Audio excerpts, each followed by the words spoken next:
Episode 5 and 6 of Ahsoka really kind of show the issues of modern Star Wars. What to do, ladies and dudes? Jabba Jaw's in the booth, Fucker Desperado. Sinister Diplomat. And yo, so while Ahsoka is not the worst TV show, these last two episodes are a prime example of some of the issues of modern Star Wars. So today we're going to go through a quick little list and kind of point out some examples in the last two episodes at why Star Wars is just not hitting like it used to, and at best, it's mid. But first, you know what it is. Hit that like, hit that subscribe.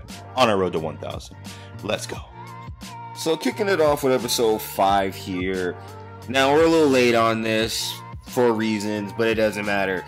In the end of the day, this episode, I think, greatly exemplified, and 6 is kind of more of the piggybacking of it, but episode 5 showed you some of the main issues with modern Star Wars, and first and foremost is the whole nostalgia bit. So they're really trying to bank on you, Hayden Christensen, and the whole Clone Wars corniness, trying to hook you in with more familiarity. And as cool as it is, I won't act like it's not a little tight to see Anakin in like the more Clone Wars armor. It's just bait in the end of the day to distract you from some of the two other glaring issues. One, everything is stupid and everything is kind of boring. All right, there's a quote from George Lucas about how, these are action adventure comedies where, it's not supposed to be drab and dreary. They're not dramas, even though they're bad things that happen. And this whole time, while Ahsoka's in her little purgatory ass bullshit, you're just kind of like, man, this is way more depressing than it should be. I mean, the whole aesthetic, this whole episode, not just the episode, the whole fucking series has been gray as all gray. You can say, oh, well, it's the planet, but it's just boring looking. It's not lively. Looks like we're on Interstellar or if you walked in on somebody watching one of these random scenes and you saw a spaceship just kind of flying on, Earth realm level, you would not think it was Star Wars. It doesn't look all that Star Warsy. Hell, the two main villains, or the Jedi Sith villains, they look like Game of Thrones characters with their suits of armors, and all the little witchy ruins writings on the walls look kind of Game of Thronesy or Lord of the Ringsy as well. And that's just like that. I'm digressing. The other issue, that the kind of problem with this show is I don't know if they know why it's boring, is they just do whatever is convenient with the Force to tell the story. Okay, Ahsoka's just like, oh hey, I can Force read the past, I can Force talk to these whales, I can Force do that. Like, there's nothing she can't do with the Force to make the story keep going. The Force is almost the ultimate MacGuffin. It can just, whatever it needs to be to make things go on, that's what's happening here.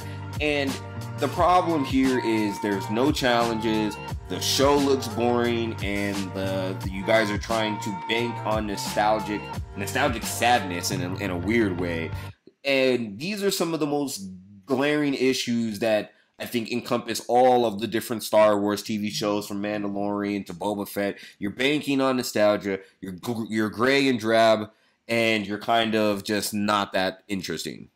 And yeah, man, piggybacking off of that, in episode 6, we get introduced with a lot of stuff, and I feel like it's supposed to pull you in, getting introduced with the main villain of this whole show arc of Star Wars. Yeah, it's supposed to pull you in and gravitate you to want to watch it and not be boring. Yeah. And instead, you're still dark, gloomy, gray, and trying to figure out what's gonna pull me into a further state of interest in this show, and it's not there with it. Yeah, Thrawn came in, and I was expecting at least a cool line or something badass. Like truly and honestly, I'd even say a bigger issue with this show is, if you're not a fan of Rebels, this is just not for you.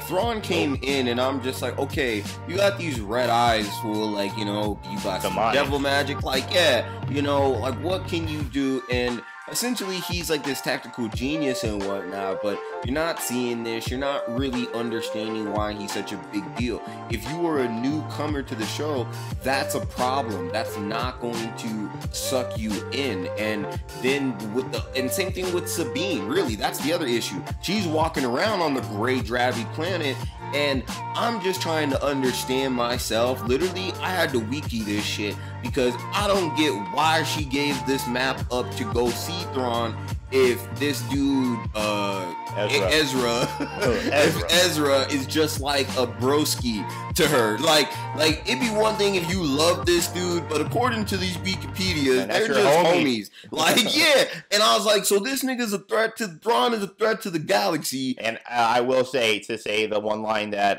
he did say that was kind of cool, man. You risked your life, or you risked the galaxy for this guy. Like, it's not even for dick. Like, you know what I'm saying? It's for a high five. Yeah, it's just like that pat on the back. Ah, bro, yeah, I missed you. Hey, the games aren't the same without you. Like, it's kind of stupid, and that's kind of another issue with the show. It's like, you guys are just doing things to move it along. Sabine's motives and her actions make no sense for someone who's supposed to be this hardened, badass warrior, even sort of apprentice. She's acting like a child, and she's not making sense. And for new viewers, it makes no sense. Like, maybe if you watch Rebels, I can understand. You'd be like, well, they went through so much and blah, blah. Sorry about you, we haven't seen Rebels, so you're not doing a good job of conveying why. Like, if they don't love each other like that, people are not getting it, and it makes no sense. I should not have to watch another show to learn someone's backstory to watch another show and make it